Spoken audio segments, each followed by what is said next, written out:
Guten Yardening, everybody.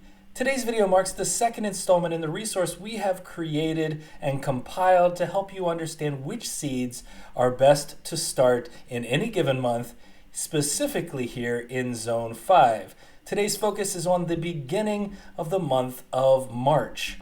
If you didn't see our video on seeds to start in February, there's still time for many of those, so go back and check that out. If you're new to our channel, we'd like to welcome you here for the first time, and if you're returning, well, welcome back. If you don't know your growing zone, you can find it on the USDA Hardiness Zone map, which is here on the screen, and you can also find a link to this in the description. Zone 5 encompasses parts of over 30 states, so if you're in one of these states, you might be in Zone 5. One more thing to note, our last frost date is typically around May 15th, and our first frost date is around October 15th, so that gives you an idea of our growing period. Let's get into this video so we can talk about some of the seeds that we're starting right now. As we get into our vegetables, one thing you might notice, early March is a great time for brassicas. So we're going to talk about quite a few brassicas today, which is not a problem because they are delicious. They make up a key element, a key block as we're planting our garden. And oftentimes you can plant them early season and you can plant them again for your fall garden, or even in some cases your winter garden. So let's go ahead and get started with broccoli. One of the reasons why we love to grow broccoli is that there is a huge difference between the broccoli that you get at the store, even the organic broccoli that you get at the store, and certainly the broccoli that you buy frozen in bags to heat up and eat. If you have never had fresh from the garden broccoli, you are really missing out. The germination time for broccoli is between 10 to 14 days at around 70 to 75 degrees, which is not overly hot. And that's one of the things you'll learn about broccoli. It does like cool weather. It takes about 80 to 110 days. If you're transplanting broccoli instead of starting from seed, you'll see a little bit shorter time period, but this is what you can expect.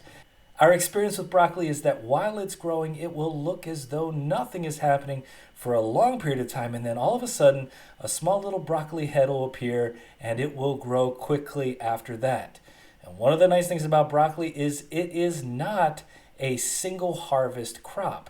In fact, you can eat the leaves, all parts of the plant are edible, and beyond that, if you cut off the main head of broccoli, you will likely see the development of small little florets that you can go back and harvest later. That 80 to 110 days is well worth the time. The transplant period is around mid-April, although you can plant it outside even later. Our second seeds that we're starting here at the beginning of March are Brussels sprouts. Brussels sprouts, probably the most commonly misspelled vegetable out there. That's a personal opinion and not necessarily guaranteed to be factual. The germination time for Brussels sprouts is typically just over a week with a little bit warmer temperature than the broccoli, somewhere between 75 and 80 degrees Fahrenheit.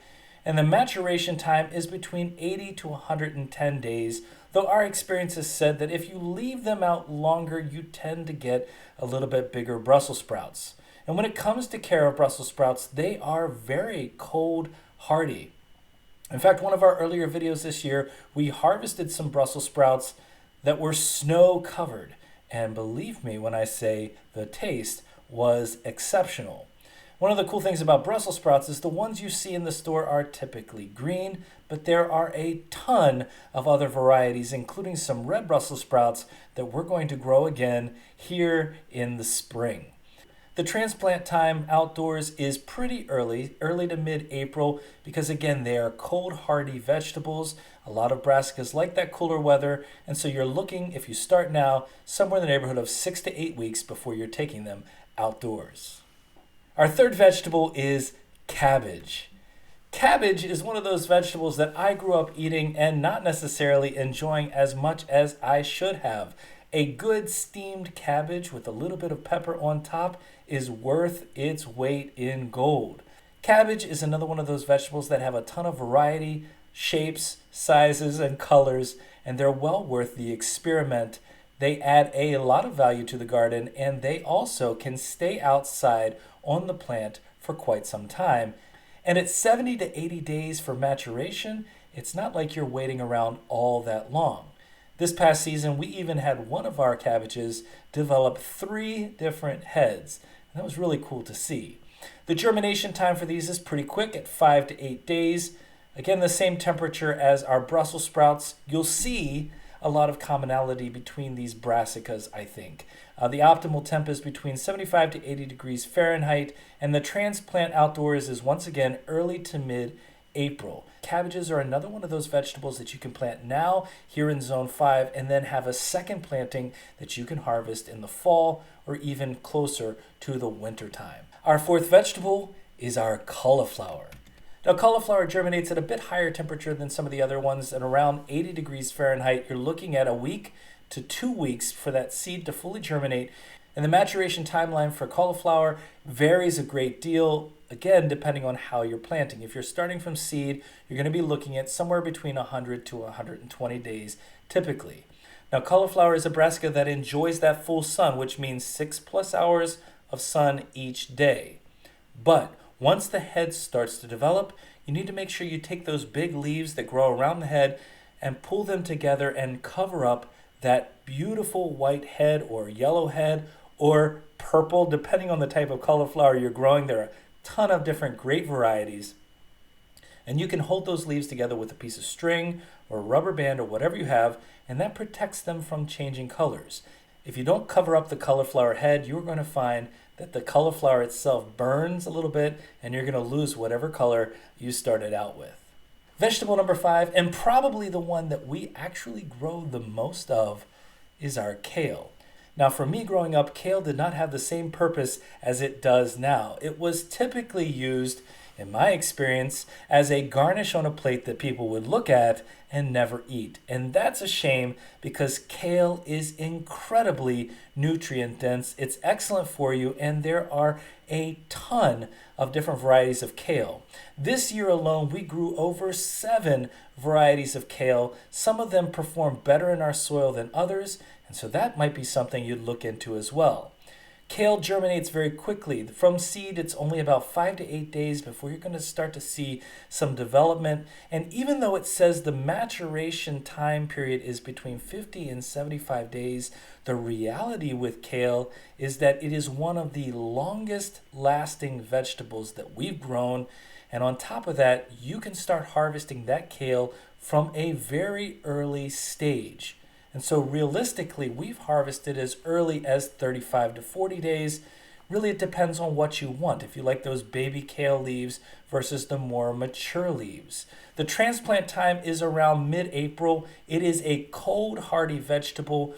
In fact, we were eating off kale from April all the way up through December this year. And in some zones, some warmer zones, you will find that the kale will survive all year round. It's an amazingly versatile plant for us. We preserve it in multiple ways. We've dehydrated it, we've frozen it, we eat it in smoothies, we eat it steamed, we eat it raw. There's so much you can do with kale, and I highly recommend you trying it out.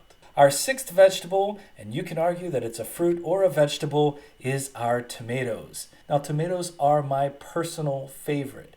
I think I've said that about 18 different vegetables, but this is the only one that I call my garden candy. We love growing tomatoes, and now is the time to get those seeds planted. Now, tomatoes are a crop that love warmer weather. They do much better in warmer soil and warmer weather than they do in the cold.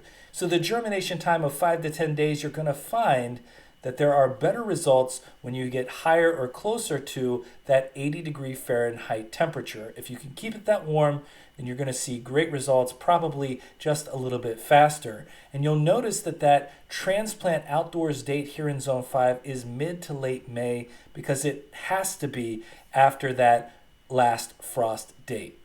Now you'll see a wide range of maturity for tomatoes. I've put on here a range of 50 to 90 days, even though there are some really quick growing tomato plants out there that you can harvest after about 48 days or so. But most of them are in that 70 to 80, 80 to 90 plus day range. And when it comes to determining which varieties of tomatoes are best for you, remember there are over 10,000 varieties. So experiment enjoy that taste testing that comes from picking different varieties. And once you find the ones that grow best in your soil and also adhere to the taste that you like for your tomatoes, you're going to have a ton of fun eating a bunch of this delicious garden candy. And the last plant we're going to mention is a 2-for-1. We have sage and basil. Now, from the outset, these two herbs look pretty different.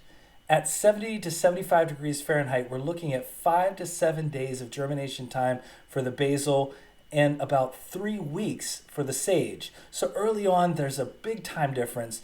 But when it comes to maturation, that 50 to 80 day range is actually probably less in some cases, because once you get started with both the basil and once that sage starts to take off, you can harvest at any time along the way, and these will last a long period of time. We've even been able to grow some basil indoors all winter long. So these plants can do well as long as the temperatures stay warm enough.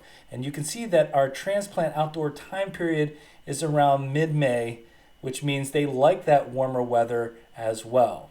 We hope you found this to be a useful resource, especially for those of you here in Zone 5. If you live in a different growing zone and you'd like to see some of the vegetables from your zone explained and a resource similar to this compiled, just let us know in the comments and we would be happy to do that for you. If you enjoyed this video, don't forget to give us a like, leave us a comment, remember to share and subscribe, and most importantly, remember, when you're with us, you are good to grow.